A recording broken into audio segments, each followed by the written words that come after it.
vois Éric Zemmour qui revient de l'émission Face à l'info, qui est en train de manger une part de pizza, et moi c'est la première fois que je le vois, enfin de près, etc. Je me retrouve avec Éric Zemmour en train de dire faut manger des pizzas, et je me dis en fait il est quand même très sympa et très drôle, etc.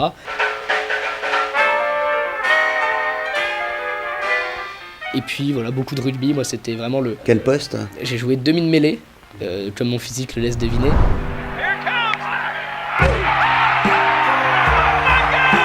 Alors il est temps de parler de vin. C'est pourquoi je suis venu. Rigaud. Alors pourquoi vous avez choisi ça? Enfin, déjà je vous propose de le goûter, Ah bon, pardon. si ça vous dérange pas. Je sais pas comment on fait dans ce cas-là.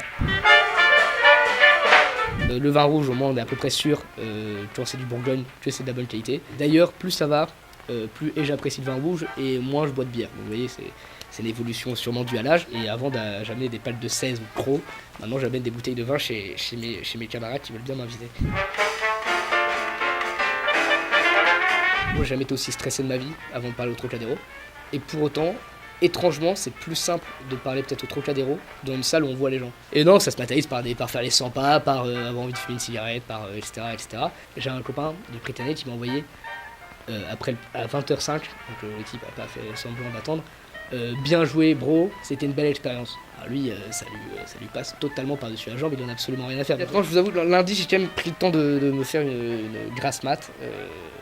Mérité, je sais pas, mais en tout cas, j'ai fait une belle grasse matinée.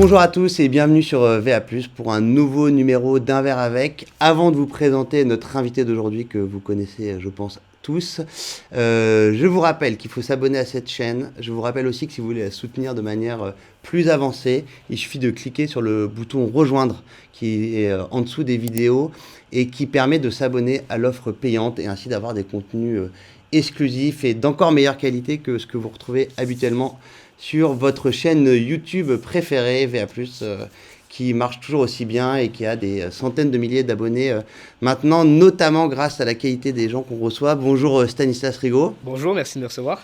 Vous avez 22 ans, vous avez été une des figures de la campagne d'Éric Zemmour. On vous a beaucoup vu à la télévision, mais aussi en meeting. D'abord sous l'étiquette Génération Z, c'est-à-dire les jeunes avec Zemmour, l'association de jeunes avec Zemmour. Puis après, c'était même plus Génération Z. En gros, vous êtes devenu un des piliers de la campagne d'Éric Zemmour et on oubliait un peu le qualificatif lié à votre âge, même si à 22 ans, effectivement, vous êtes très jeune. Est-ce que vous pouvez vous présenter en quelques mots de vos origines familiales, un père militaire, officier, beaucoup de déménagements liés notamment à la carrière de votre paternel, voilà, combien de frères et sœurs, un peu quel milieu sociologique pour ceux qui ne vous connaissent que par le prisme de la politique?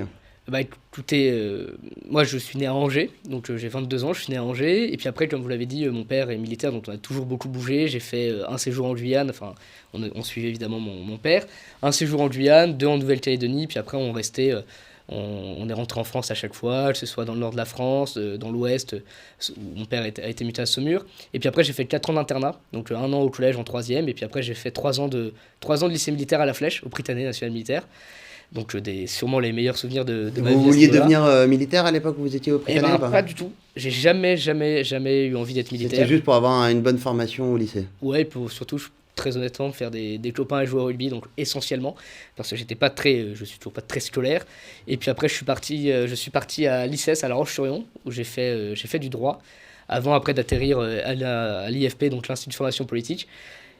Puis de travailler en fait sur cette campagne où on a lancé Génération Z il y a maintenant quasiment 1 an pile. Donc on a lancé ça avec tout un groupe de copains. Et puis bah voilà, après la suite est arrivée, donc ça s'est emballé. Il n'était pas le candidat à l'époque et voilà, aujourd'hui on a fait une campagne absolument dingue. Alors on va y revenir bien évidemment dans cette campagne, dans cet entretien sur cette campagne, puisque effectivement ça a été assez spectaculaire. Ça s'est pas très bien terminé sur le plan électoral, mais ça a été clairement ou un des phénomènes de cette campagne, Éric Zemmour, et à l'intérieur de cette campagne, vous avez eu une place prépondérante, mais quand même juste pour qu'on situe un peu votre personnalité, vos origines, vous avez des frères et sœurs, vous avez baigné peut-être dans le scoutisme? Est-ce que vous êtes d'un milieu assez classique dans la droite patrimoniale française? Oui, bah alors dans tout ce qu'il y a de plus cliché, oui, j'ai une grande sœur, j'ai deux petits frères. Mon père est militaire, maman était mère au foyer pendant plusieurs années avant de travailler auprès de personnes âgées. Et oui, j'ai été scout et aux Europes au début, puis après au Scout unitaire de France. Et puis voilà, beaucoup de rugby. Moi, c'était vraiment Quel poste? j'ai joué demi-mêlée, comme mon physique le laisse deviner, et non pilier gauche malgré les moqueries incessantes sur mon manque de conditions physiques actuelles. Mais ouais, rugby, beaucoup de rugby. C'est ce qui a été ma vraie passion, je pense, ce qui est toujours ma vraie passion aujourd'hui, c'est le rugby. Je suis littéralement fan de ce sport-là. Donc ouais, scoutisme et louveteau, puis après scout, Et une famille CP, politiquement engagée ou pas? Bah, de fait, non, devoir de réserve oblige, mais oui, plutôt, je pense que c'est une famille de droite, de ce qu'il y a de plus classique, voilà, qui n'a jamais été tentée ni par la gauche, ni par le centrisme d'Emmanuel Macron. Ouais, c'est une famille assez classique dans ce qu'on pourrait décrire ou caricaturer à droite.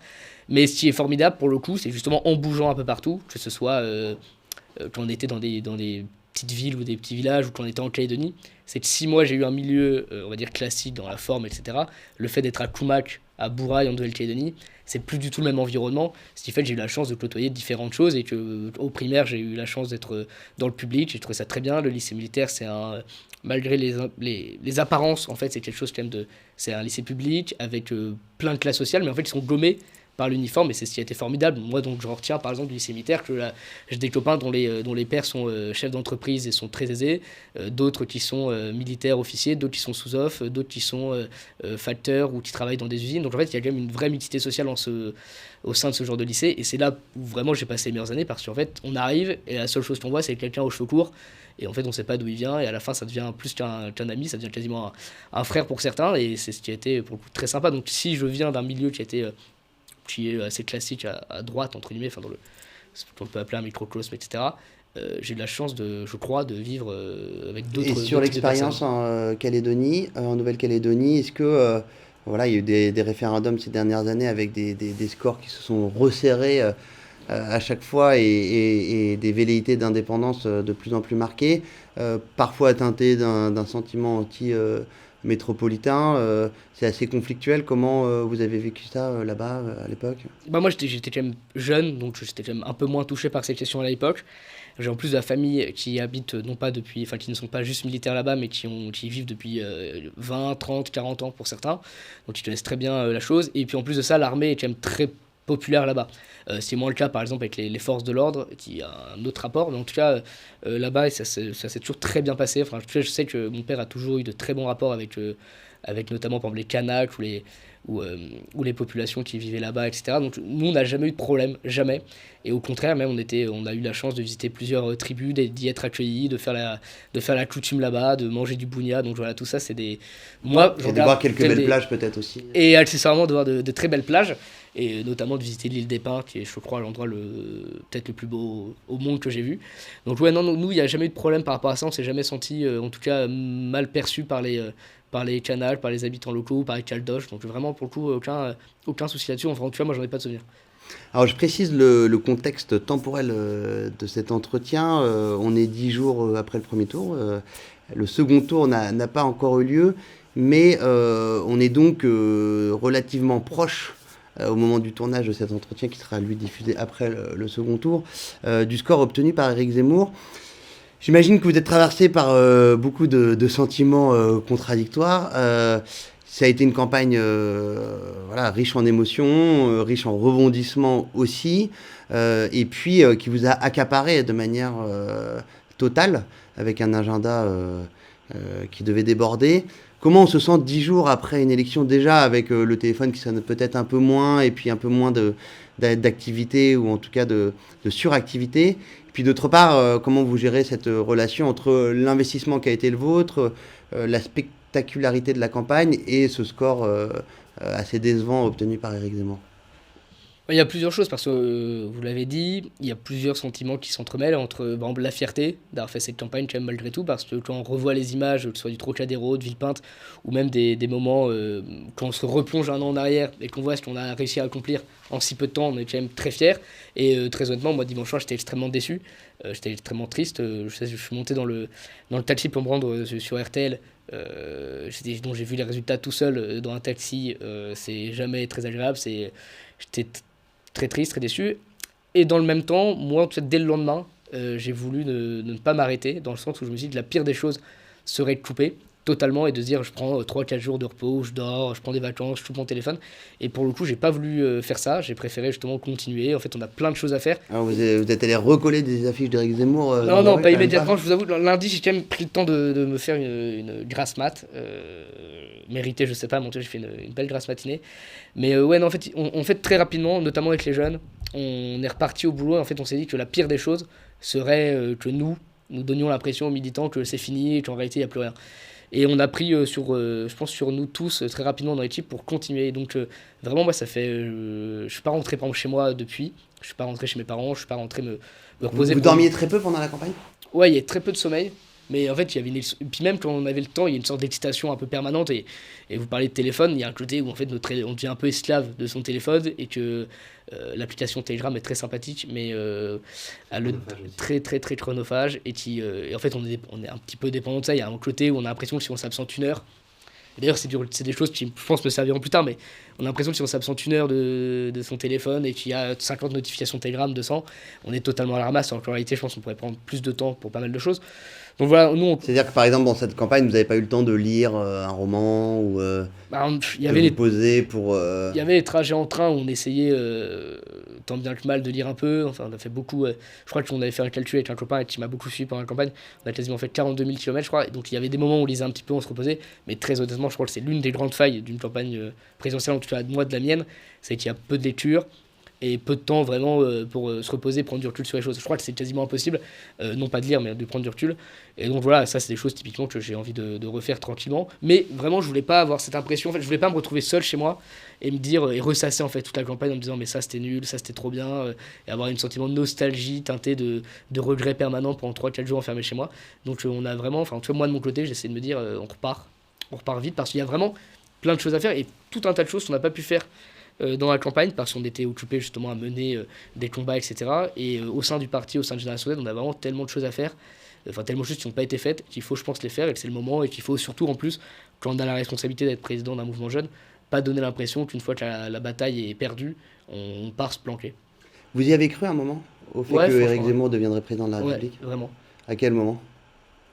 Bah, il y a plusieurs moments parce qu'il y a le moment du tout début où en fait c'est un rêve, c'est un fantasme. Enfin, on se dit vraiment, on est en avril dernier, on se dit mais en fait on va faire un truc de dingue, mais on sait pas comment, on sait pas qui, on sait pas comment ça va se passer en fait. Et puis en fait on n'imagine pas du tout que c'est une campagne, enfin en tout cas dans mon cas. Donc ça c'est le premier moment où on se dit mais en fait si on y va c'est pour gagner. Enfin en tout cas moi c'était ma mentalité, c'était celle des gens avec qui j'étais. Puis il y a eu quand même cette période de dingue entre septembre et octobre où en fait on fait les sondages sont absolument incroyables. En fait on monte quand même dans un sondage face à Barnier à 19 où on se dit mais en fait c'est un autoroute. Enfin on va vraiment en face, les LR ils sont en train de s'entre-déchirer avec des candidats inintéressants au possible, pas bons, etc., etc. On se dit Marine Le Pen on est en train de la dépasser. Donc là il y a ce moment-là on y croit. Et puis il y a des moments comme Villepinte ou le Trocadéro, on se dit mais c'est pas possible, on ne peut pas être à 9. On peut pas être on n'a jamais été sondé à 7, mais on peut pas être aussi bas en fait. Donc en fait, ce genre de grosse démonstration de force, où on y croit, et on se dit mais en fait ça va se passer en fait. Et puis après il y a les moments de doute où on se dit après Marseille, après le premier Marseille, on se dit mais non c'est fichu, on va se faire étaler, aucun coup ne nous sera épargné, et on se fera découper parce qu'en fait c'est pas notre époque n'est pas faite pour ça, les médias ne veulent pas de nous, et il y a un côté un peu tragique. Donc c'est vraiment un ascenseur émotionnel extrêmement très bizarre où on alterne vraiment entre on va gagner, en fait on est il n'y a aucune raison, on a raison, tout est aligné pour que ça se passe bien, et des moments où on se dit forcément c'est compliqué. Donc voilà. Alors il y a des raisons exogènes qui peuvent expliquer effectivement certaines difficultés à mener campagne pour vous. Mais si vous faites un peu votre autocritique, ou en tout cas votre introspection, vous diriez que qu'est-ce qui fondamentalement n'a pas marché dans cette campagne, dans l'équipe autour d'Éric Zemmour? Bah, ce qui est certain, c'est que, et moi je me mets en premier dedans, bah, évidemment qu'il y a un manque d'expérience pour beaucoup, parce que c'est notre première campagne pour beaucoup. Donc moi, je prends l'exemple de Marine Le Pen, et c'était un élément de langage, enfin je sais pas si c'était un élément de langage, mais en tout cas quelque chose qui ressassait en disant le calme des vieilles troupes, etc. etc. C'était sa troisième élection. C'était sa troisième élection, c'est la troisième élection de Jean-Luc Mélenchon, Macron c'est sa deuxième, et en plus de ça c'est le dernier gagnant, donc accessoirement il sait à peu près comment s'y prendre. On était face à des mastodontes, est-ce qu'il y a un manque de ça? Peut-être. Ouais, il y a un manque, je pense, et pareil, toujours, je me mets dedans, de structure où en fait, on a créé et en même temps un parti, enfin un mouvement, en décembre pour le mouvement Reconquête et en avril dernier pour Génération Z. Donc on doit en même temps trouver les bons responsables, s'assurer que tout soit coordonné, etc. Et dans le même temps, on doit faire face à l'actualité grandissante. Puis après tout ça, et très honnêtement, ça j'en suis pour le coup persuadé. Alors peut-être que dans 3 ans, dans 6 mois, j'aurai une autre approche de ça, mais en tout cas actuellement j'en suis persuadé. Au moment où il y a la guerre en Ukraine, on est quand même sur une période un peu similaire à celle d'octobre, celle de septembre-octobre, où on a l'impression que tout se passe bien. Et on sait qu'il y a Pelletier nous a rejoint, il y a eu Ravier, non je sais pas si Ravier encore là, mais en tout cas, il y a une sorte, tous les ralliements arrivent, etc. On sait que Marion va arriver. Et on est à 16 ennemis, on est en train de se dire, en fait, c'est bon, on est en train de décrocher, on est en train de les soulever. Pécresse, pour le coup, c'est un des seuls paris sur lequel on ne s'est pas trompé. On était persuadé qu'elle finirait très bas et était en train de descendre. Et à ce moment-là, on s'est dit, ça va le faire. Bellamy, le lendemain, dit qu'il nous soutiendrait en cas de second tour, etc.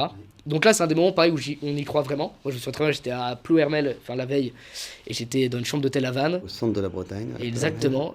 On se touche, avec mon pote, on se dit à demain. On se lève très tôt parce qu'on avait un train pour partir au Puy-en-Velay. Et dans la nuit, Poutine a attaqué l'Ukraine. On se lève le matin, il est 6h, au petit-déj, on regarde la télé sur BFM, et là on voit le truc et on se dit, mais c'est un truc de malade mental. Et nous, à ce moment-là, on se dit, c'est un truc de malade mental, et pour autant, on est dans le train, et moi je me souviens, je galérais, je râlais, parce que je suis toujours en train de râler à longueur de journée, et j'essayais de capter Europe 1 pour écouter Bellamy, on me disait, mais qu'est-ce qu'il va raconter. Et c'est pour ça que moi je n'avais pas pris la mesure, mais je me dis putain yes, Bellamy a annoncé ça, c'est bon, c'est fait. Et en fait, quelques heures plus tard, on était rattrapé par le réel. Effectivement. Ouais.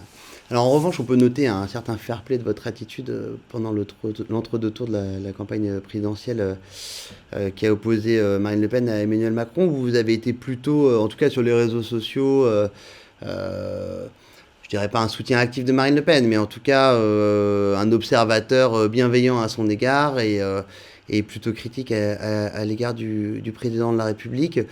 C'est pas vraiment son cas à elle, qui a plutôt tenu à distance et les cadres de la campagne Zemmour et même en tout cas les thématiques qui avaient été portées par Éric Zemmour. Est-ce que vous pensez que c'est une erreur et est-ce que vous en gardez une certaine amertume?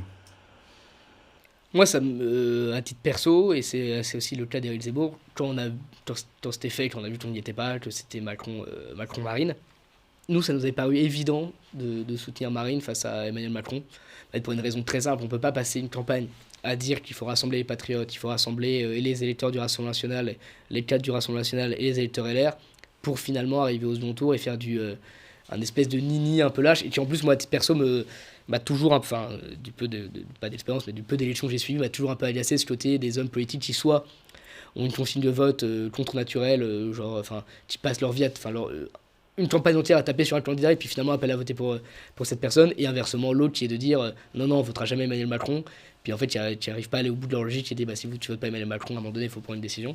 Donc ça c'est la première chose. Deuxième chose, moi je pense que Marine Le Pen n'est pas obligée de faire tout ça, c'est-à-dire que quand elle rappelle qu'elle voudrait bien Montebourg dans son gouvernement, alors que Arnaud Montebourg a déjà dit qu'il voterait pas pour elle, qu'il ne voulait pas travailler avec elle, etc. Je trouve que c'est un peu gros. Je pense pas que ce soit forcément la meilleure des choses à faire.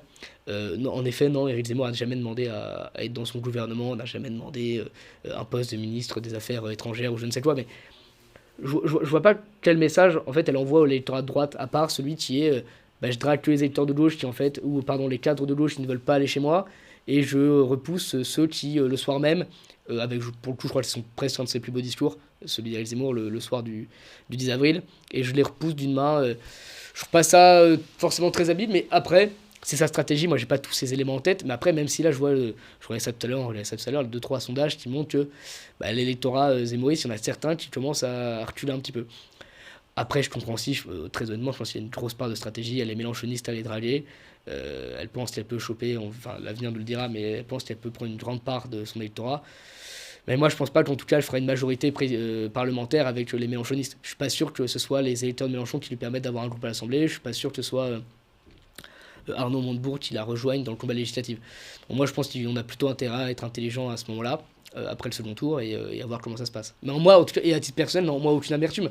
C'est les règles du jeu. Je pense que les erreurs qui ont été faites de mettre que des conflits sentimentaux à travers tout ça, c'est une erreur, et que à un moment donné, en fait, Vous pensiez que soit on s'arrête à des vous pensiez que la tension entre Éric Zemmour et Marine Le Pen, et là, dans les deux sens, irait aussi loin quand vous êtes engagé en septembre, dès l'été dernier, mais que la campagne a commencé en septembre, on ne pensait pas forcément qu'il y aurait une escalade, entre guillemets, comme ça, entre deux, Éric Zemmour disant que lui préférait les livres quand elle préférait les chats, et elle ayant aussi des commentaires assez peu amènes à l'égard d'Éric Zemmour.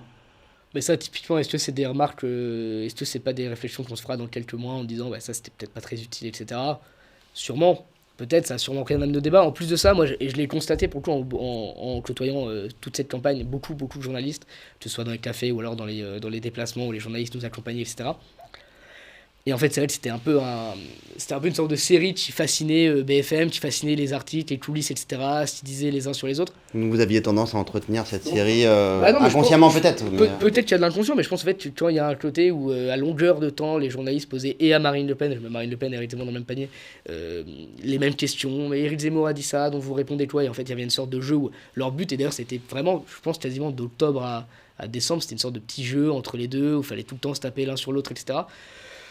Voilà, je pense qu'il fallait répondre aux questions, que ça a agacé, j'imagine, le clan de Marine Le Pen de voir Éric Zemmour monter, que nous on était agacés parce que, il y a des attaques que nous on a trouvées totalement injustifiées, un peu gratuites de leur part, mais j'imagine que si je parle à quelqu'un du RN, il dira exactement la même chose. Donc moi je pense qu'il faut justement pas faire cette erreur de se dire il y a une scission irrémédiable entre nos deux électorats et nos deux partis, qu'en fait si on veut s'opposer au bloc islamo-gauchiste incarné par Mélenchon et à la Macronie, on peut pas se permettre de se tirer en permanence dans les pattes. Donc moi, pas d'amertume de mon côté et pas de rancœur. Alors à titre personnel, moi j'ai été assez marqué par la prestation de Jordan Bardella à la soirée que Valeurs Actuelles a organisée le 22 mars au Palais des Sports, qu'on avait intitulé le débat des valeurs. Il a un discours pour un membre du Rassemblement national un peu plus rassembleur que la moyenne, et c'est quelqu'un dont on sent que au-delà de l'électorat du socle électoral de Marine Le Pen, il pourrait élargir à une droite peut-être plus bourgeoise, en tout cas déjà une droite qui s'auto-détermine comme de droite. Vous pensez qu'il fera partie des personnalités qui comptent demain, Jordan Bardella, sur le plan politique ? Je crois que ça c'est... Pardon, c'est pas la question la plus difficile que vous m'avez posée depuis le début, mais oui, c'est évident. Non, mais il y a 2 ans, on n'aurait pas forcément parié. On disait, voilà, il récite bien sa leçon. Et aujourd'hui, en quelques mois, en une campagne, finalement, il a un peu explosé, comme on dit. Déjà, moi, je me souviens que aux européennes de 2019, parce que nous, c'est là où moi j'ai écrit un magazine à l'époque, l'étudiant libre, où on avait fait un numéro spécial sur les européennes, et des camarades l'avaient interviewé déjà dans ce cadre-là. Nous, on l'avait déjà trouvé excellent. C'est-à-dire que moi, je me souviens des débats avec Nathalie Loiseau, ou avec, comment il s'appelle, notre ami Benoît Hamon, où il était déjà excellent en débat. Mais c'est vrai qu'il y avait peut-être un côté où on le trouvait peut-être trop bon élève, etc. Là, oui, le fait est que Bardella, pour moi, c'est une évidence qui pèsera dans les années à venir. Il est très bon, c'est incontestable, et que je crois que qu'on soit de droite, de gauche, et Reconquête, OLR, etc., il y a des talents qui sont des évidences, et lui il en fait partie. Ça, c'est... Et il peut permettre une jonction avec je pense qu'il fait partie des gens intelligents qui ne veulent pas taper en fait sur des gens avec qui on partage encore une fois beaucoup de choses. Moi, mais moi c'est des gens qui me disaient mais vous avez tapé sur Marine Le Pen pendant la campagne et maintenant vous appelez à voter pour elle. Pardon, mais moi entre Jordan Bardella et Gabriel Attal, je me sens plus proche de Jordan Bardella. Entre Louis Alliot et Jean Castex, je me sens plus proche de Jean Castex. C'est des évidences. Et donc oui, je pense qu'il fait partie des gens avec qui un jour ou l'autre il y aura au moins du travail commun, en tout cas des intérêts communs, parce que notre intérêt, je pense, commun, en fait c'est la France. En fait je crois que c'est son identité, je crois que c'est la protection de ses frontières, je crois que c'est d'avoir de nouveau un pays sécurisé, etc. C'est aussi être attaché à des libertés. Sur le Covid, je pense qu'on partage pas mal de choses sur la gestion d'Emmanuel Macron, et tous ces sujets-là, on les partage quand même. Donc évidemment qu'il y a des nuances économiques, etc. Mais dans le gros de nos idéologies respectives, je pense qu'on est assez proches. Il y a un socle commun. Alors il est temps de parler de vin. C'est pourquoi je suis venu. Rigaud. Alors je suis désolé parce que vous m'aviez demandé un Mercurey, premier cru. Et j'en ai pas trouvé. Ça se trouve pourtant dans Paris, mais il se trouve que là où je suis allé, ils n'en avaient pas. En revanche, j'ai essayé de respecter un peu votre demande, au sens où j'ai pris un givry. Donc, on est quand même sur la côte chalonnaise, sur la carte à gauche de Chalon-sur-Saône, à l'ouest de Chalon-sur-Saône. Dans un coin où vous avez Ruilly, enfin, bon, en gros, vous avez la côte de Beaune avec toutes les appellations très connues. Et puis après, vous descendez vers le sud et vous avez Ruilly, Mercurey, Givry. Et on fait le même vin qu'en Bourgogne, hein, en tout cas pour le rouge du Pinot Noir, on a les mêmes typicités, comme on dit dans le milieu du vin, c'est-à-dire des vins voilà, amples mais délicats. Alors pourquoi vous avez choisi ça? Bah écoutez... Enfin, déjà je vous propose de le goûter, Ah bon, pardon. si ça vous dérange pas. Je sais pas comment on fait dans ce cas-là. Et Armat, comme on dit en Bretagne.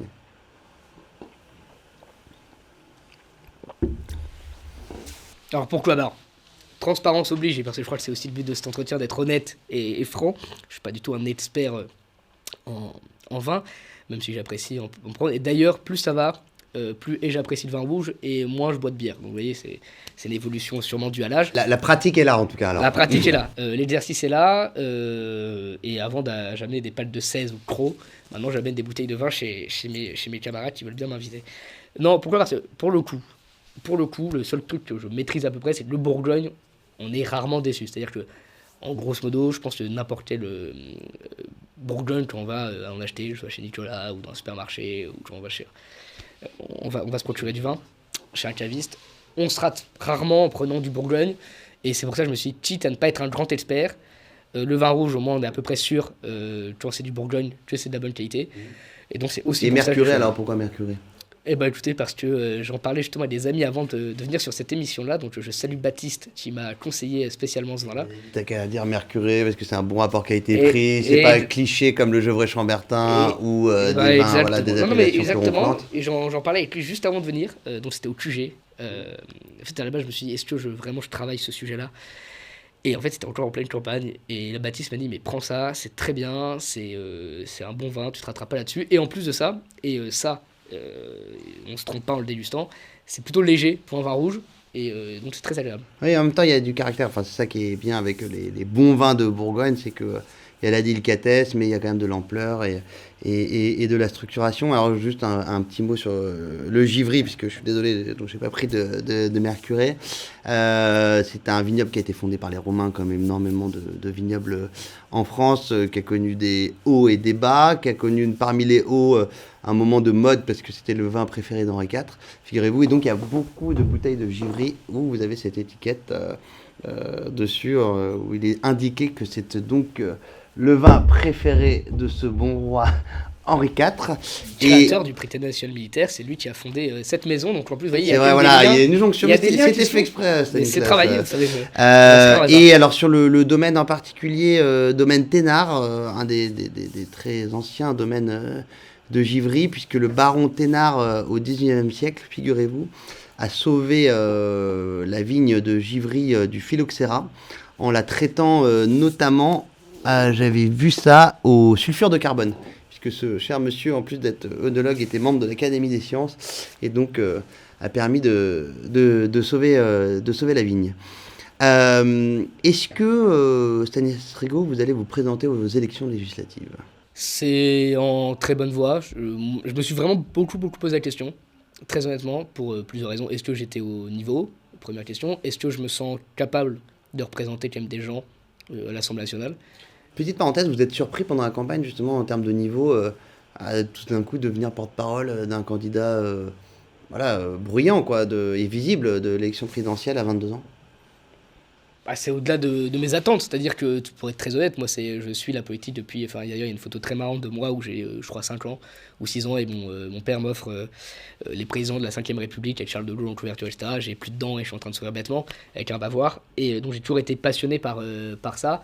J'ai toujours été j'ai toujours regardé les débats, les émissions, ça m'a toujours vraiment passionné de lire les bouquins, les articles de journaux, même avant de faire de la politique. Et oui, moi c'était quand je voyais les plateaux TV des plus grands débats de Zemmour, quand je lisais Buisson, quand je voyais j'étais en Ponto à l'époque, Bardella, Bellamy, etc. Je me dis c'est un truc absolument dingue, et c'est un peu quelque chose, je pense, où tous les militants politiques s'engagent, espèrent un peu un jour faire ça, avoir pouvoir défendre ses idées. Et puis, en fait, concrètement, lorsqu'il y a un côté qui est un peu ingrat, c'est que de temps en temps, quand on fait de la politique étudiante, par exemple, on a l'impression un peu d'être inaudible. Et c'est vrai que quand d'un coup, on a la chance d'avoir un micro qui nous est tendu, on a l'impression de faire entendre sa voix.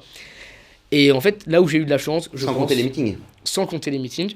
Parce que Mais- vous avez parlé à Villepinte, vous avez parlé au Trocadéro, Ouais. Et vous avez puis, parlé toutes à les réunions- Saulieu. Non, mais Non. j'ai fait toutes les réunions publiques de notre côté, ça c'était très sympa. C'est des moments incroyables, c'est des moments vraiment géniaux. C'est plus facile de parler au Trocadéro ou dans une petite salle en Bretagne? Et ben c'est marrant, mais alors, le Trocadéro, j'ai jamais été aussi stressé de ma vie avant de parler au Trocadéro. Et pour autant, étrangement, c'est plus simple de parler peut-être au Trocadéro que dans une salle où on voit les gens. C'est une espèce de paradoxe. Et comment se matérialiser le stress au moment du Trocadéro? C'est juste avant de monter sur scène. Pour le coup. Vous n'avez pas beaucoup mangé dans les jours qu'on précédait? Non, si ça va, ça va. Comment c'est matérialisé? En fait, c'est vraiment la veille. En fait, on y pense vraiment pour le coup. Enfin, typiquement, le meeting jeune, par exemple, où j'ai pris la parole, la veille. Au Palais des Sports. Au Palais des Sports, ça m'est égal. Enfin, je suis pas du tout dedans. Et je suis un peu dedans avant, etc. Et puis, d'ailleurs, pour me complimenter, pour rappeler une phrase que Guillaume Pelletier m'avait rappelé, le tract, comme disait Guitry, vient avec le talent. Donc, je suis évidemment stressé. Et non, ça se matérialise par faire les 100 pas, par avoir envie de fumer une cigarette, etc., etc. Et en fait, après le Trocadéro, vu que c'est une masse, en fait, où on voit rien, en fait, on parle à une espèce de foule, on a l'impression de parler presque à un mur, mais qui réagit, qui rebondit. Et puis en fait, il y a un côté où, au Trocadéro, sans dire que l'exercice est facile, au moment où on prononce le mot Zemmour, on sait que de toute façon, il y a une salle qui explose, alors que c'est vrai, dans une petite salle avec 300 personnes, c'est plus compliqué. Mais sur le côté un peu devenir porte-parole de Zemmour, là où j'ai eu de la chance, je crois, c'est vraiment fait par étapes. Il n'y a pas eu un jour, je me suis réveillé sur TF1 ou sur Touche pas à mon poste. Ça a commencé par un Morandini en juillet, puis après c'était un BFM une fois par semaine. Enfin, il y a eu une sorte d'évolution très. C'est d'ailleurs très une douce. campagne où les gens conquéraient leur poste, quoi. Ouais, il fallait se faire. Enfin, rien n'était prédéfini. C'est-à-dire que moi, quand j'ai pris la tête du mouvement jeune, évidemment qu'on est forcément visible, on a une. Enfin, notre nom est connu, c'est officiel, c'est quelque chose d'officiel quand on dirige un mouvement jeune, mais rien ne me prédestinait à la base à faire ça. J'ai jamais fait de média training, j'ai jamais fait de formation spéciale. Moi, je me souviens, mon premier plateau BFM, on a un dimanche soir d'été, au mois d'août. Je reçois un coup de fil qui me dit que je loupe. Avec la SMS, il me dit oui, bonjour, est-ce que vous êtes disponible pour la matinale et le Bruce Toussaint demain?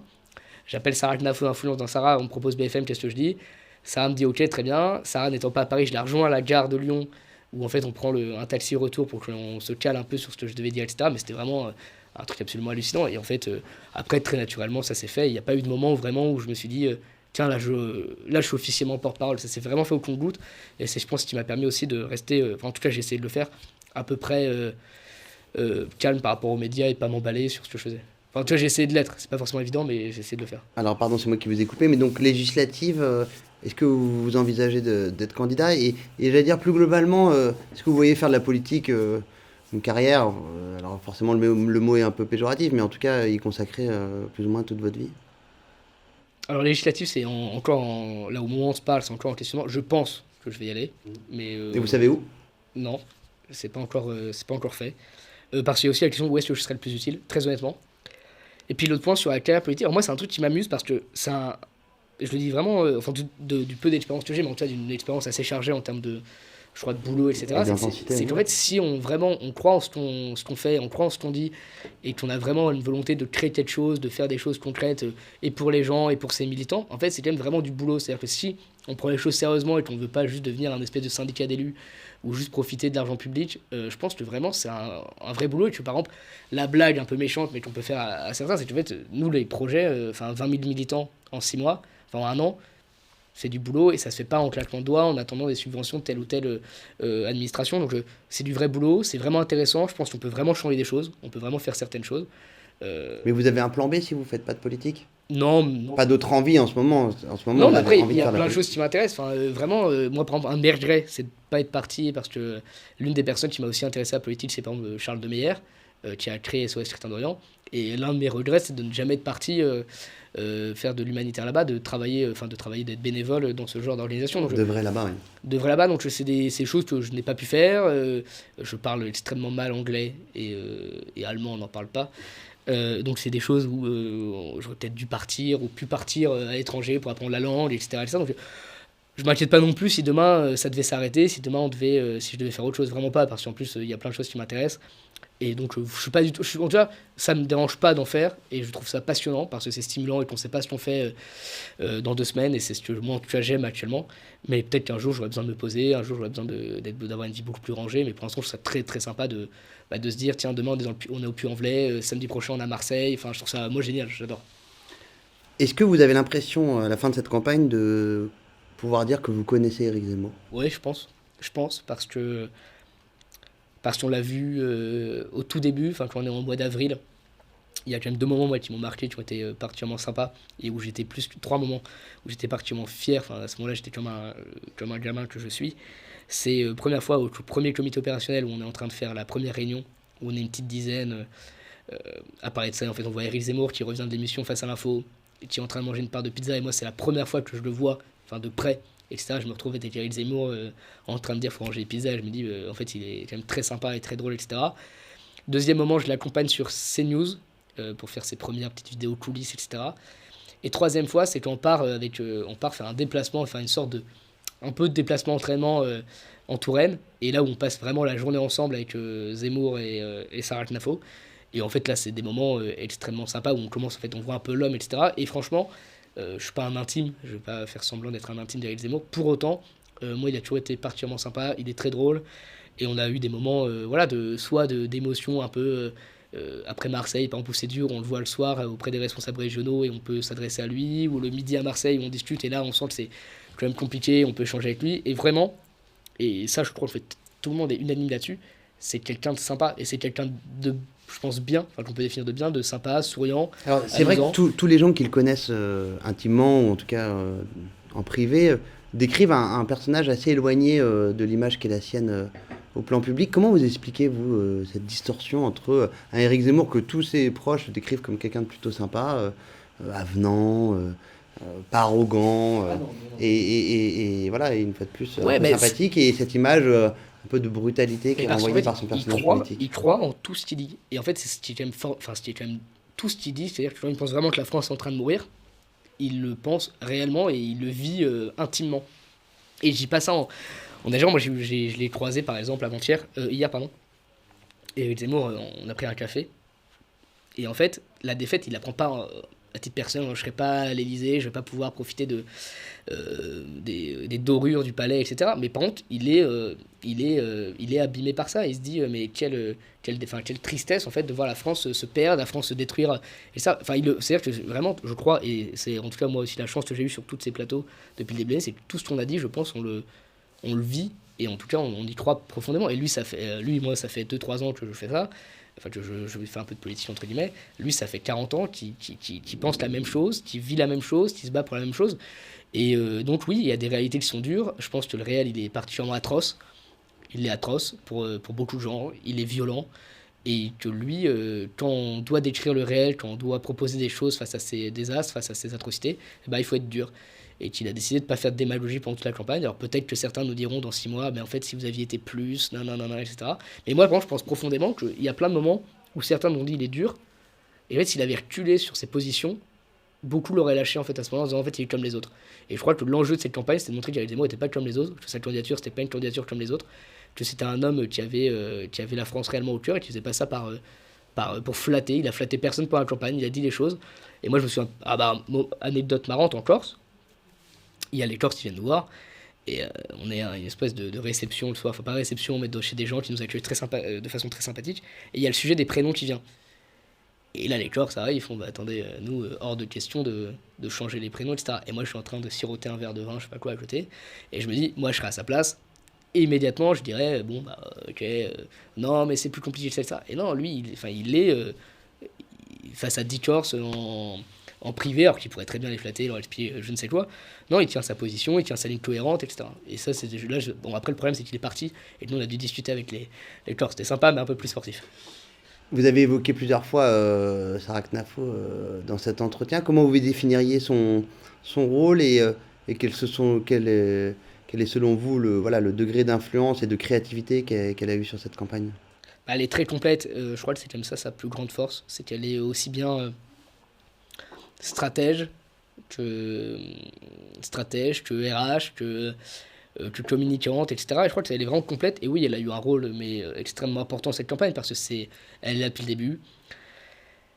Elle a pris beaucoup de coups, Sarah, qui n'était pas forcément justifiés. En interne notamment? Non. Bah, en fait, je crois que ce qui est amusant, vraiment, c'est qu'en fait, moi j'ai commencé cette campagne peut-être parce qu'en plus c'est la première fois que je fréquentais une énarque, j'ai jamais eu l'ambition ni je pense les moyens de faire Sciences Po ou l'ENA scolairement. Mais c'était la première fois que je voyais, et donc moi je découvrais un peu ce côté-là, voilà, des grandes organisations, une pensée très structurée, etc. Et peut-être que nous, en fait, les proches de Sarah, entre guillemets, ceux qui l'a côtoyé, fantasmaient peut-être son talent en se disant elle est très forte, etc. Et à l'inverse, beaucoup qui n'étaient pas dans le premier cercle, je pense, méprisaient, ou en tout cas peut-être sous-estimaient son talent en pensant que tout le monde en faisait des caisses, etc. Et je crois que tout au long de la campagne, elle a prouvé que non seulement elle était au niveau, mais qu'elle était bien meilleure que ceux que certains pouvaient penser. Et pour avoir vu plein de moments décisifs, que ce soit au niveau stratégique, au niveau d'intensité de stress, c'est quelqu'un qui est très, très, très, très compétente et très, très forte, c'est que ce soit mentalement ou stratégiquement. Et en fait, quand on voit les pointures qu'il y avait en face, entre guillemets, en tant que directeur de campagne ou directeur stratégique des autres campagnes, Manuel Bompard, à qui on peut faire des reproches idéologiques, mais je crois qu'il est quand même particulièrement compétent. Stéphanie qu'on a vendu comme une machine de guerre, etc. En face, Julien de Normandie, etc. Des personnes aussi censées être très très fortes. Et je crois qu'on n'a pas du tout à rougir d'avoir une Sarah Genafo pour diriger cette campagne avec Éric Zemmour. Alors j'aimerais bien, pour un peu glisser gentiment vers la fin de cet entretien, qu'on revienne sur deux moments assez forts de votre campagne présidentielle, à vous Stanislas Rigaud, auprès d'Éric Zemmour. Il y a un bon moment, c'est celui, enfin en tout cas un bon moment pour vous, pas pour lui, mais c'est votre petit dialogue chez Cyril Hanouna avec Alexis Corbière. Vous avez reçu combien de textos après cette émission de télévision? Bah beaucoup, et en plus de ça, ce qui est amusant, c'est qu'en fait moi à la fin de cette séquence, bon, il y a le clash avec ma très chère amie Raquel Garrido et Corbière à la fin qui ont prouvé tout le clash en coulisses. Exactement. Il y a eu quelques images qui sont sorties. L'étendue de leur courtoisie.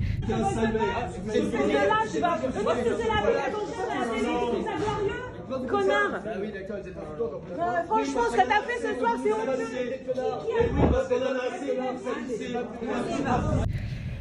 Mais en fait, à la fin, on sort et vraiment, tout le monde est un peu surex autour de moi. Et moi, je me rends vraiment absolument pas compte que c'est une séquence qui a fait un buzz de dingue. Et ça, moi, vraiment, je sors, je suis absolument pas ni stressé, ni impressionné. Enfin, vraiment, je suis comme à la fin de tous les plateaux que j'avais pu faire, très détendu. Et c'est une fois que l'on est arrivé après boire un coup avec des copains de la campagne qui sont arrivés, non mais c'est un truc de dingue ce qui s'est passé, regarde Twitter, parce que après dans ce genre de moment, enfin moi je coupe mon portable et je le regarde après, et là pour le coup je crois que c'est la première fois que ça a autant explosé, et en plus ça a été fait en séquence parce qu'il y a eu le direct, la vidéo qui a tourné sur les réseaux sociaux, puis après le clash en coulisses, donc en plus ça a duré un petit peu, mais ouais c'était un gros moment. Et vous avez reçu des textos de gens un peu surprenants qui font pas forcément partie de la campagne Zemmour ou pas? Ouais, il y a des personnes que j'ai pu croiser ou d'autres gens qui m'ont dit, enfin en plus pour le coup, que ce soit je pense, LREM, LR, Rassemblement National, Reconquête, grosso modo, je pense que face à la France Insoumise, Corbière et Garrido, il y a une sorte d'unanimité. Donc oui, beaucoup de gens qui trouvaient ça très drôle ce qui s'était passé, qui en tout cas me disaient bien joué pour ce qui s'est passé. Vous l'avez recroisé Corbière ou pas? Non, jamais, mais moi en plus de ça, moi je tiens absolument pas j'ai pas du tout d'animosité contre eux parce que je pense que moi ça me dérange pas de m'engueuler avec ces gens-là. Il nous avait accordé un entretien dans Valeurs Actuelles, Alexis Corbière, et il a tout à fait une bonne culture historique. Mais c'est ce que j'allais vous dire qu'en plus moi il m'a presque, alors Garrido un peu moins parce que je la suis un peu moins, mais c'est vrai que Corbière, notamment il y a un débat sur CNews entre Éric Zemmour et Alexis Corbière en 2019, je crois, ou 2018 au moment des Gilets jaunes, où le débat est plus qu'intéressant. Et j'avais une autre image un peu de Corbière, mais bon, je crois que la France Insoumise a dérivé sur tout un tas de sujets très dangereux sur ces dernières années. Une scène un peu moins agréable, c'est votre agression à la gare de Metz. Et moi, ce que je voulais vous demander, c'est au-delà de cet événement qui avait un peu fait le buzz, puisqu'on voit en gros des jeunes gens, pour parler poliment, vous malmenez à la gare et vous reprochez notamment ce que vous disiez dans des émissions de Cyril Hanouna. Ah, il est là, ce fils de pute, c'est ta grand-mère, c'est là qui surveille Cyril Hanouna. On va te niquer ta mère, la pute. Oh, putain ta mère. Ah, le PD, on lui baisse sa mère. Fils de pute, dans la télé, je vais le haïmer. Oh, les gars, Fils de pute, va. La patate ta mère. Vas-y, casse-toi d'ici, là, gros. Tranquille ou quoi? Avance, mon pote, je te baisse ta mère la pute. Avance. Avance, tu vas finir sans lunettes. Avance, tu vas finir sans lunettes, gros. Avance, sale pédé. Avance, sale pédé, va. Avance de là, mon pote. Pédé, va. Est-ce que vous avez un peu un diagnostic sur l'état de la France et en tout cas des mots MAUX français du fait de vos voyages en train, en bus, en taxi, de vos marchés, de vos scènes du matin, du soir et est-ce que vous êtes en mesure de dire, selon vous, dans quel état se trouve le pays? Bah, ce qui est sûr, la première chose, c'est qu'il y a une fracture, enfin des fractures, qui semblent extrêmement profondes entre, par exemple, Territorial Ouais, nous, ce qui a été vraiment sympa, c'est qu'on a vraiment visité toute la France, aussi bien les zones dites périphériques, aussi bien les zones dites territoires perdus, territoires oubliés de la République, etc., etc., j'en passe, c'est des meilleurs. Oui, ce qui est sûr, c'est qu'il y a une fracture et que les préoccupations d'un Parisien du 7e arrondissement sont bien éloignées de celui qui habite à Maubeuge, dans l'Aisne, ou celui qui habite en banlieue parisienne. Ça, c'est une évidence, mais je crois que, entre guillemets, toute cette campagne m'a conforté dans ce que je pensais. Moi, ce qui m'est arrivé à Metz, pardon, mais en fait, ça arrive à des gens au quotidien, et qui, pour le coup, eux, en plus, n'ont même pas le défaut de soutenir Éric Zemmour. Vous voyez, il y a des gens qui, tous les jours, on voit des scènes, en plus, c'est peut-être une des forces des réseaux sociaux et aussi une de ses plus grandes horreurs, mais en fait, des agressions de gens qui se font tabasser, qui se font gifler, qui se font emmerder, qui se font insulter, vilipender, c'est toute la journée, et ça arrive à des centaines, des milliers en fait de Français chaque jour. Donc moi, ce qui m'est arrivé, c'est une conséquence, oui, de mon engagement politique, mais aujourd'hui, là, je fumais une cigarette devant cette gare-là, ça aurait pu être des gens qui m'auraient demandé une cigarette, à qui j'aurais refusé, et qui m'auraient peut-être agressé, peut-être d'ailleurs plus violemment que ce qui m'est arrivé ce jour-là. Donc moi, je l'ai pas pris pour personnellement, j'ai eu la chance, je crois, dans cette campagne, de ne pas m'être fait emmerder tant que ça. Parce que je crois que aussi, les gens, bon, déjà, il ne faut pas oublier qu'il y a quand même la vraie notoriété aujourd'hui, je pense que c'est très rare, et qu'en fait, en réalité, la plupart des gens n'ont pas suivi cette campagne. Donc, pour la plupart des gens, ce que je représente, c'est absolument rien. Pas au sens idéologique, enfin, pas au sens de la pureté. Oui, il y a encore il y a un quelques endroits en désintérêt. France où on ne vous reconnaît pas. Non, mais totalement, je dis pas ça en mode fausse humilité, mais Oui, bien sûr. c'est une évidence. Et puis en fait, la plupart des gens, ça s'est globalement bien passé, mais ouais, ce qui m'est arrivé, ça arrivait à des gens tout le temps. Et d'ailleurs, ce jour-là, cette vidéo-là, on se la procure très rapidement de la vidéo, etc. Et moi, j'avais même pas envie de la poster, non pas, je voulais même pas faire un buzz dessus ou l'instrumentaliser, parce que moi, j'ai la chance de pouvoir en parler, de pouvoir me défendre, et dire oui, bah, c'est des racailles, oui, c'est des personnes sûrement d'origine, en l'occurrence, maghrébine, etc. Très bien. Mais moi, j'ai la chance de pouvoir me défendre, j'ai la chance de pouvoir le dire sur les plateaux TV, j'ai la chance de pouvoir m'en plaindre. Il y a des centaines de gens qui peuvent pas le faire. Et par exemple, l'affaire de Jérémy Cohen, mais qui est 15 fois, mais c'est des centaines de fois plus grave, cette famille-là, elle s'est retrouvée dans l'incapacité d'avoir une enquête bien menée par la justice, d'avoir un bon traitement médiatique.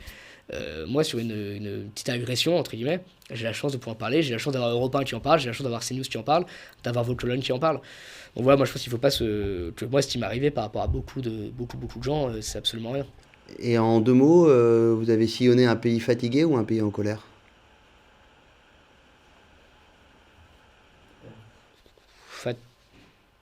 Beaucoup de colère, mais surtout du désespoir, je pense. C'est-à-dire vraiment une impression de fatalité totale, et ce qui était très beau, très très beau, et qui du coup peut-être nous enfermait aussi dans une bulle, c'est certain, c'est l'espérance et la ferveur que Zemmour a suscité. Mais vraiment un truc de dingue. Et certains nous ont dit oui, il y a la bulle réseaux sociaux, mais vraiment, on a fait des meetings, enfin en tout cas moi dans mon cas, partout. On a dû faire une trentaine, mais quand j'ai meeting, c'est pas avec le show incroyable que Beda faisait, ou avec CNews, BFM, etc. C'était vraiment des trucs dans des salles municipales, dans des espèces on en a fait une dans une vieille discothèque en Picardie, on en a fait en Normandie, on en a fait dans le sud, enfin partout, à chaque fois les salles étaient remplies. Sociologiquement parlant, c'était assez équilibré. À chaque fois, il y avait une colère, un désespoir de dingue à la base, c'est-à-dire en fait les anciens électeurs de Marine qui n'y croyaient plus, et les LR qui en gros se sentaient trahis. Ça, c'est une réalité. Enfin, en tout cas, moi, que j'ai constaté. Et Zemmour qui leur apportait un espoir de dingue, mais vraiment de dingue. C'est-à-dire que les gens venaient, d'ailleurs, ils venaient pas pour Stanislas Rigaud ou pour un tel ou un tel quand ils se déplaçaient, ils venaient pour avoir des représentants d'Éric Zemmour. Et il a vraiment porté cet espoir. Et il a aussi, je pense, réintéressé beaucoup de gens à la politique. et justement au sens noble de la politique, c'est-à-dire que l'on fait de la politique pour le bien de la cité et pas pour des intérêts. Et je crois qu'il a réussi à au moins faire ça, à réintéresser aussi une jeunesse à la politique, à de nouveau susciter une vocation. Et en fait, la politique, c'était pas un truc de vieillards fatigués ou de vieux sénateurs totalement à l'ouest. Et ouais, il y a une fatigue, il y a une colère qui n'arrive pas à exprimer parce qu'en plus, et sans faire du Sarkozy 2012, la France qui ne casse pas, etc. La France qu'on n'entend jamais. Mais il y a vraiment de ça. C'est-à-dire que c'est ces gens-là qui sont dans ces salles-là, on les entend pas. Ils s'expriment pas, ils ont l'impression que quand ils votent, ça ne sert à rien. Ils ont l'impression que quand ils votent, en fait, à la fin, on perd quand même. Qu'il y a l'abstention qui est dingue, que de tous les cas, ils sont pas écoutés. Que quand ils font des manifs sur les ronds-points, ils sont méprisés ou alors mis de côté parce qu'il y a des black blocs qui viennent tout casser. Et ouais, il y a une fatigue aussi, je pense, de ça. Mais Et alors, comment vous expliquez, pardon pour la comparaison, mais au moment de la manif pour tous, il y avait un énorme élan populaire, une poussée de militantisme et qui s'est essoufflée finalement après, et en tout cas qui ne s'est jamais traduite électoralement parlant. Moi, je crois pas qu'ils soient essoufflés, justement. En fait. Je pense que tout un tas de personnes, en tout cas, qui aujourd'hui ont lancé des associations, se sont lancées en politique, etc. C'est notamment dû, je pense, à la manif pour tous. Moi, je pense qu'il y a deux grandes étapes, en tout cas, qui ont intéressé beaucoup de gens, et d'ailleurs de classes sociales différentes. C'est la manif pour tous et les gilets jaunes, où en fait, ils se sont dit qu'il y avait des choses à faire, on pouvait encore se faire entendre, et que c'est possible de faire des choses si on était organisé, si on travaillait ensemble, et si on passait par d'autres voies, par d'autres moyens d'action. Et comment transformer ça électoralement parlant, alors? Déjà en faisant sauter les digues comme on l'a fait. Je pense que c'est une première étape importante. C'est-à-dire qu'on a cassé le cordon sanitaire cette année. Ça, c'est une évidence. C'est-à-dire qu'on se retrouve avec des LR qui parlent à des RN, qui travaillent ensemble. Ça, c'est une première chose. Et puis maintenant, je pense en travaillant plus concrètement ensemble et en mettant en place une machine de guerre politique. J'ai une dernière question personnelle, mais qui rejoint un peu cette question de la bulle et de l'écosystème. Est-ce que pour vous, penser contre soi-même et échapper, sans reniement, mais par leur côté enfermant au déterminisme avec lesquels on grandit tous, est un élément important? Oui, je pense, évidemment, il faut faire cet effort-là. Et il faut essayer de le faire, je pense, quotidiennement. Et c'est encore une fois ce que je disais tout à l'heure, c'est qu'il y a un manque de recul. Quand on est dans une équipe politique, quand on va dans des meetings où il y a beaucoup de ferveur, on avait discuté ensemble pendant la campagne, et effectivement, il y a des endroits où on ne vous reconnaît pas, mais il y a des endroits où vous êtes Madonna parce que les gens sont fans de Zemmour et que vous êtes comme le choriste ou le danseur de Zemmour qui est leur idole. Est-ce qu'on arrive après à quand même garder sa lucidité et comment on le fait surtout? Mais je pense qu'il y a plusieurs points, mais il y a évidemment le fait d'avoir de vrais amis en dehors de la politique. C'est-à-dire des personnes qui en fait sont absolument pas impressionnées parce que la veille t'étais avec Marion Maréchal et Guillaume Pelletier ou je ne sais qui. Ça c'est le premier point, d'avoir des vrais amis qui disent des choses sans aucun détour et qui en fait sont pas du tout. Exemple très simple, et si je regarde cette vidéo là ça va le faire, ça va l'amuser, mais j'ai un copain du Britannique qui m'a envoyé à 20h05, donc le type a pas fait semblant d'attendre. Bien joué, bro, c'était une belle expérience. Mais comme si c'était un projet associatif ou un P2 que j'avais lancé, j'avais perdu. Et ce genre de personne, quand tu lui fais la remarque après, tu lui dis, mais t'es au courant que j'ai consacré 1 an de ma vie à faire ça et qu'en fait on vient de prendre 7%. Alors lui, ça lui passe totalement par-dessus la jambe, il en a absolument rien à faire. Donc ça, c'est anecdote marrante, même si la voix, elle est pour lui, celle-ci. Je pense que c'est premièrement d'avoir des amis en dehors de ça. J'ai des amis aussi qui sont absolument pas de droite, qui sont vraiment droits, qui même plutôt très à gauche, et Zemmour, pour lui, c'est à 2 doigts d'être le diable. Deuxièmement, je pense, c'est d'arriver à prendre le temps de lire, typiquement ce que j'ai pas réussi à faire, mais de prendre le temps d'aller dans le fond des choses, je pense. Mais ça, typiquement, j'ai pas réussi à le faire pour la campagne. Ami, j'ai réussi, mais pas à lire suffisamment. Troisièmement, et ça pareil, j'ai pas réussi à le faire assez, mais je pense qu'il faut que ça vienne par la suite, c'est ces temps-là où en fait on coupe, mais on coupe vraiment, c'est-à-dire c'est pas juste faire une grasse matinée ou partir 3 jours à la plage avec son téléphone branché et passer tous les coups de fil du monde. Je pense voilà, si on a ces 3 choses-là, qu'on arrive à avoir des personnes totalement déconnectées de cette campagne, enfin des campagnes en règle générale, qu'on prend le temps de lire, de se renseigner sur d'autres sujets importants, et qu'on arrive à avoir des temps vraiment pour soi, où se reposer, je pense que si on a ces 3 choses-là, on peut arriver à avoir du vrai recul sur la chose. Mais après, oui, c'est aussi tout le charme d'une campagne, c'est qu'on est dedans, et qu'il y a un côté chauvin en plus, militant. Voilà, je pense que personne... moi, par exemple, je prends un exemple très simple, les marinistes, je sais pas comment on les appelle comme ça, mais ou les lepénistes, pour la campagne, qui nous expliquaient qu'en fait Éric Zemmour était nul en débat, décidément c'était pas sa tasse de thé. Ces mêmes personnes-là, 6 mois plus tôt, elles regardaient CNews en expliquant qu'il était excellent et que Jacques Attali, il l'avait plié 6 fois. Donc voilà, il y a un côté un peu chauvin qui est aussi amusant, qu'il faut prendre, je pense, de façon bon enfant à certains moments. Merci beaucoup Stanislas Rigaud pour votre sincérité et puis pour tous ces enseignements de cette campagne très riche. Je vous rappelle que vous pouvez vous abonner à la chaîne YouTube de VA+, et que vous pouvez même aller encore plus loin en cliquant sur rejoindre, et pour 3,99 € par mois, vous abonner à la version payante de cette chaîne YouTube qui vous donnera accès à des contenus inédits et qui en plus vous permettra de faire une bonne action. Merci à tous, à très bientôt pour un verre avec, et merci encore Stanislas Rigaud.